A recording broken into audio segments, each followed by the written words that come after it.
Hey everyone, for those of you watching back, you've missed a lot of information, a lot of banter, a lot of laughs and jokes. So make sure you're on it early next time, otherwise you'll be missing it all. No, I'm only messing. We just sort of touch base on everyone's weekend. So, but I'll start with going straight into the topic this week, and then we'll get some questions because I know obviously sometimes it runs late. People be wanting dinner, etc. If you need to make your dinner in the background, please do, and then just turn the volume up and listening. So one of the major factors when it comes to weight loss and fat loss is obviously the scales, and it is a massive factor in terms of focusing on progress. It's such a good tool to get feedback because evidently if we're losing weight, losing fat, 9 times out of 10 the scales are probably going to come down with that. But the main thing, and when you get to a certain sort of weight on the scale, especially for you females sitting somewhere between that 50 to 65 kg, the scales probably don't move as much as you would like them to or as much as you think. And this is when we start needing to focus on other factors on the scales and take our stress away from if the numbers aren't coming down. Like originally we would be like, right, if numbers aren't coming down, why are they not coming down? And then you start digging deep into the fact of um why there's no point in stress on it, because a lot of people, and again I'm going to pick on you girls today because you tend to have more of a association with the scales than boys sort of just step on it, look at it and be like, all right, that's the number today. Whereas girls, it's a lot, your scales will move a lot less than the boys. And I think it's society and the way we've all been sort of taught that, like, the less you weigh, the less body fat you're going to hold. But I use this example and I ask some people when they are stressing with the scales, I ask them like, what is it about being, if you were lighter on the scales, what would you say? And they're like, I think it's if I was 57 kg instead of 58, I'll probably look better. If I was got down into the 59s, I know I'm going to feel better and look better because I'm lighter. And then I posed the question of, if you chopped off one of your arms, would you be lighter and would you look better? So scale weight, I know that's obviously not the best example, but it just goes to show that like you're not always going to look better with the scales coming down. So some of the major factors that we should be focusing on when the scales aren't changing is, firstly, if the scales aren't moving, are you actually in a deficit? It's good to call yourself out before obviously someone like me as your coach calls you out. Is, are you tracking all the little extras? That latte, that extra spoonful of peanut butter straight out the jar, them drinks at the weekend, even like, as they say, even 50 calories on track twice a day, 700 calories in a week. That 700 calories is probably the difference between you being in that deficit and being at that maintenance. And 50 calories can be done so easily. Like, it is literally a teaspoon of butter that if you have an extra latte, even with skinny milk, you're looking at 100 calories. So, and then teas and coffees that you're making all day, is just be aware of that sort of stuff. And I don't mean like when I say, are you actually in a deficit? I'm not calling you out for lying. It's just being aware of like them little extras that you might be sneaking in without even realizing. And same with you kids, if you're finishing off their dinner, or those of you that have got partners, if they've left a little bit on the plate, are you obviously tidying that up through your own mouth? I know I do it with Amira. If she ever lets me near her plate, she'll look at me and be like, I'm not finished. I'll be like, please be finished. I'm liking the look of that. And I've done that yesterday with her dessert. I'm like, that looks good. Can I get in on that? So just be aware of that. And again, we've all done it. I've done it. I've got a coach who I've been with for over a couple of years. And I'll eat something and I'll be like, do you know what? I won't put that in my fitness pal. And it means I didn't eat it. My calorie target's 2000, for example. And if I put in that little grenade bar I had, it takes up to 2,250, let's call it.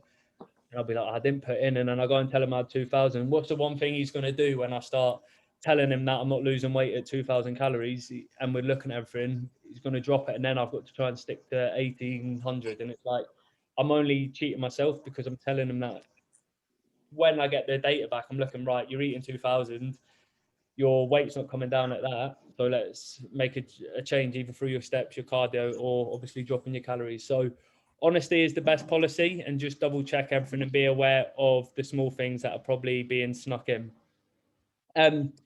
I'll touch on each point. If anyone would like to stop me at any point, please do. If there's anything you'd like to talk about, or things like when I'm talking about teas, coffees, oils, like if there's anything you'd like to touch on, even when I say like cooking in light calorie oils, if you want to stop me and be like, oh, I currently use a olive oil, should I be switching to light calorie? Please stop me. So another factor is you're stressed. When you are stressed, your body holds on to more water, which can obviously lead you to feeling bloated and resultantly heavier. And obviously the same goes for you girls when you're due on your period. Like the body is stressed, bloated, and therefore holding more water, leaving you to sort of feel heavier.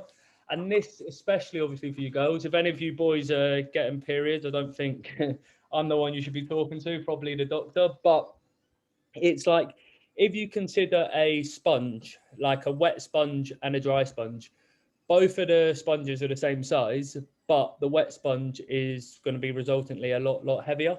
And you should see that with the scales and have that sort of relationship with the scales when you are due on. It's like, okay, your weight has gone up, but this is completely normal. And it's the same if you are stressed with work, relationships, friendships, and the gym itself, whatever it may be in your life. Understand, okay, I'm stressed. Is that the reason my weight's gone up? And things will, it's quite common that it will sit there for a little while you're stressed.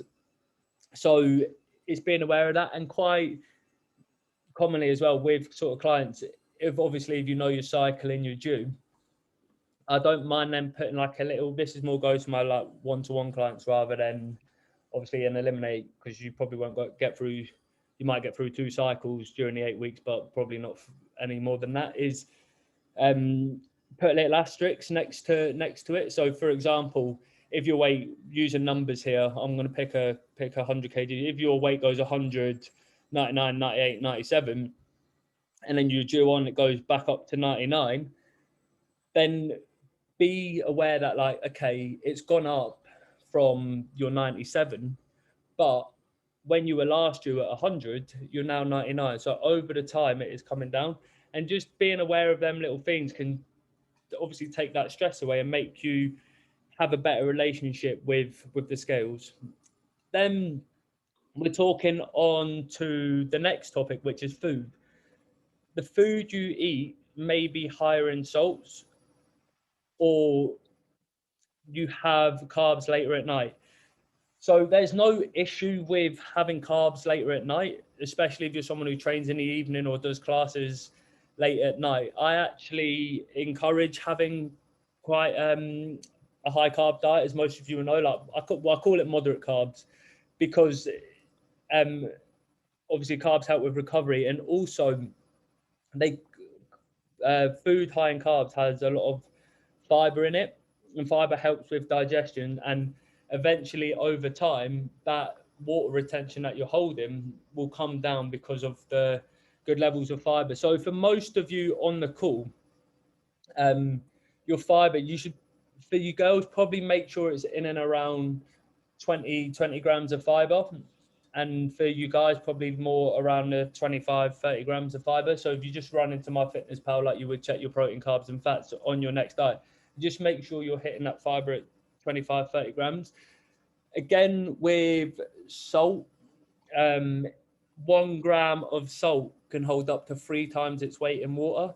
So if you, this is usually why your weight goes up after a weekend, even when you've tracked and you get all like, oh my God, I've just tracked the weekend, I was perfect, and my weight still went up. It's probably because one of the 2 factors, you either ate a lot later on a weekend than you would normally in the week, and you probably had food higher in salt, especially if you had a meal out. So just be aware of them factors. Don't panic. Just sort of stick to it. Um, that's another factor. Also, the next thing is the scales themselves. Are you weighing yourself at the same time of day? Are you eating and drinking before you weigh yourself? Again, yes, you haven't been to the toilet, so like obviously that includes, how do we say this in the best PC way, a number one or a number two. So yes, every morning when we say weigh ourselves, we say weigh ourselves first thing in the morning after we've been to a wee, before we eat and shower. That's the best time to weigh yourself because it leaves the intricacies that can affect the scales minimal. So just be aware of that. And again, if you're not going for a number two at least once a day, then you're probably not getting enough fiber, or you probably are under eating. So just be aware of them factors that can affect the scales as well. Um, so like I said, just to reiterate on that, the best time to weigh yourself is in the morning after you've been to the toilet, before you eat or shower, and try and do this obviously as close to waking up and after the toilet as possible, because if you get up, do your makeup, do your hair, then all these other factors can play an impact on obviously your weight going up and down. Then you've got the factor of overtraining, lifting heavier, new stimulus to the muscles. All of these things um, break down the muscle fibers. So when muscles repair, they soak up water and glycogen, which is like your carbohydrate sources, to repair. This is why I said before, like a moderate level of carbs, because your body's soaking up that water and glycogen to repair and basically act like a sponge to repair your muscles. So you'll probably feel it. You've gone and had a heavy gym session, or you've gone and done a high intensity class, put your body through a lot of stress, thinking you've absolutely nailed 700 calories in your session. Next morning you wake up, you're heavier. And that's again that sponge scenario I used before, where a wet sponge is the same size as a dry sponge, but it will be heavier. And then most importantly, and the main reason I want to say why we don't focus on the scales is your body is changing its composition. You're losing the body fat and you're adding muscle. Like, remember, fat loss and weight loss are different, and it's important to you that you know the difference. And this is why there's a few of you who I've been a bit more strict on in saying get your photos in, because I've had some of you lose like 3.5 kg already. Some of you more, obviously, some of you a lot less. Um, and you're saying you're not sure if you can see a difference. Body recomposition is massive, especially the leaner you are. The scales will drop a lot less, but you will start seeing them big changes. And Zoe, I'm glad you've joined the call, and I'm going to dig you out here because you've changed massively in your body composition. But you won't mind me saying the scales haven't changed as much as you probably thought they would. So you're a prime example of why body composition and photos are important. Don't worry, I'm not going to make you get up your photos or your scale weight. You're safe there. But I'm glad you're on the call, because you're obviously someone who springs to mind when I talk about these sort of things. So yeah, thank you for that. I'm using you to lean on, nothing more. Don't worry. So like I said, it's important that you take things like your photos and your body measurements. And the way we're going to be talking about it next week, of like halfway the sort of changes we should be seeing.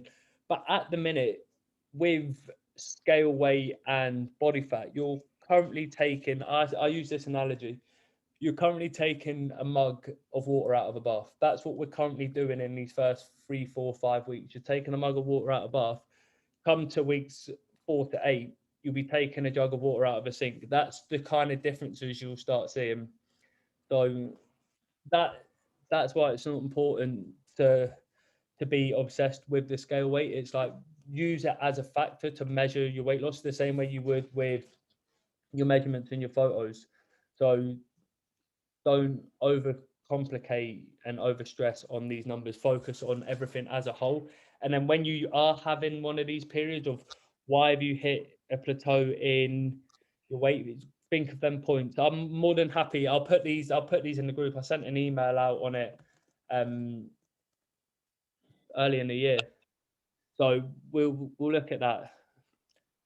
And then things to do with when you do hit plateaus is another subject. It's all about making sure you've got all them things correct, making sure you're getting your steps in, making sure you've got your fiber. So eat enough green veg, things like oats have fiber, and making sure you're drinking enough water and de-stressing and getting your walks in. So I tried to cover that subject a hell of a lot quicker than I have done the last couple. Does anyone have any questions regarding scale weight or weight plateaus, anything that they would like me to cover? Can I ask a wee question, Logan? Yes. Can you hear me? Can you hear me okay? Yeah, I can hear you perfect, Lorraine.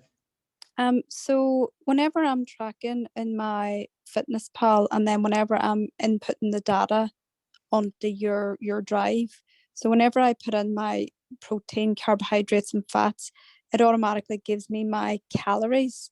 Yes. So do I take those calories out and put in my Fitness Pal ones?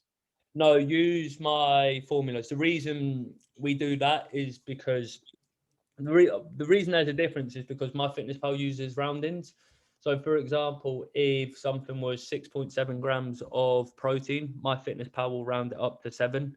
So, all them rounding across all your ingredients is why there's a difference. My formula is based on protein and carbs being 4 calories a gram and fats being 9, which it is. But obviously, mine doesn't use roundings.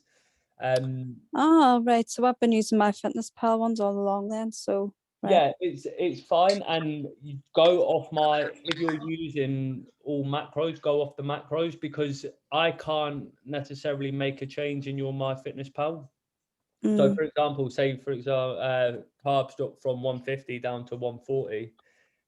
You would just make that change in MyFitnessPal, and that's why a lot of people try and use the percentages on MyFitnessPal, and I tell them just to ignore it, just go off the macros and try your best. Yeah.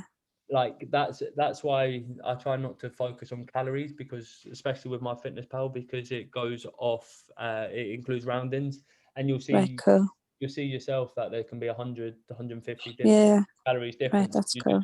might cut yourself short. And how often how often do you recommend that I weigh myself? Like, is it 3 times a week, or? I would say minimum. The more you weigh yourself, the more data you're going to get back.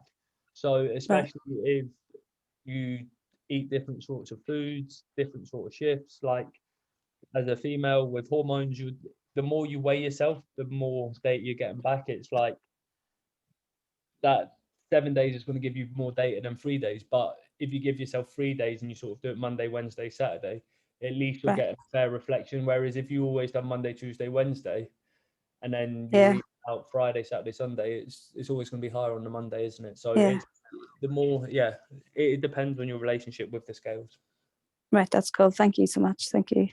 No worries. Does anyone else have any questions, whether it's in relation to scale weight or anything within ELIMIN8, or just something that they want to ask and share? No. I'm going to quickly touch on the difference between steps and cardio. So we've touched on it before. Steps is steps and cardio is completely different. So some of you are still putting in your spreadsheets your cardio, the amount of cardio calories you burn in a day, and I think that obviously that must be Apple users, because Garmin doesn't do that. So cardio is basically, for most of us, any time our heart rate goes above 120 beats per minute. So if you're walking to work and you're walking in a bit of a rush, or you get scared, someone comes around trick or treat and they scare the shit out of you, and your heart rate goes above 120, that's good. Your watch is going to count that as cardio. But cardio is like a specific session. So like, for example, a 5K run, an incline walk, the stepper, a cycle, a swim, skipping, flying, whatever it may be. But consider cardio when your heart rate is in an elevated position for more than like 20 minutes. So like, obviously you've got your HIIT sessions, etc. But I would say cardio is focus on it when it's like a 20-minute plus session. If you do like a 10-minute run before your before your workout. I wouldn't necessarily count that as cardio because your heart rate's probably not been in that elevated position for long enough. I would count that as a warm-up steps.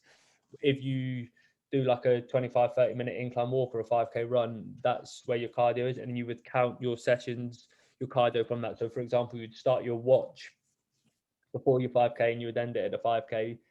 When you finish the 5k, how many calories you burn during that 5k is how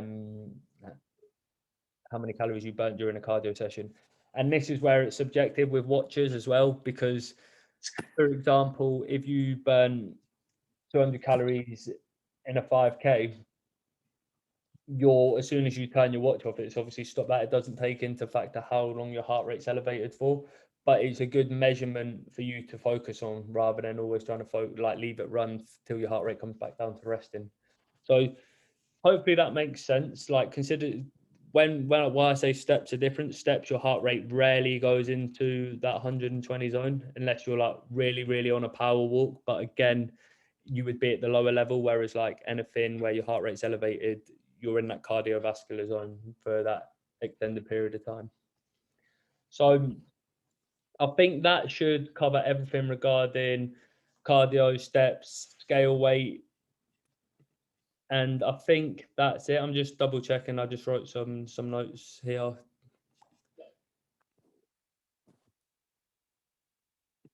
Yeah, just on there, just touched on it briefly. HIIT.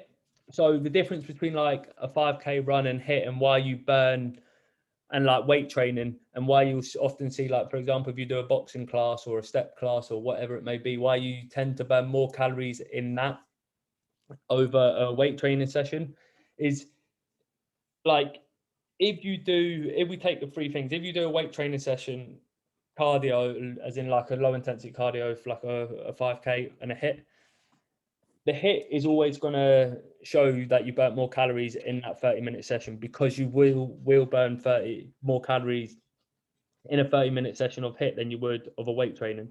And that's because, like I said, it's based on heart rate. So if you're doing a HIIT session, your heart rate's at 170, 180, that's you burning more calories, because you burn calories through breathing. You don't actually burn it through like sweat, whatever the beliefs may be. So them 170 beats per minute, you're doing it. But the difference is a HIIT session you should only be able to do for 20-30 minutes.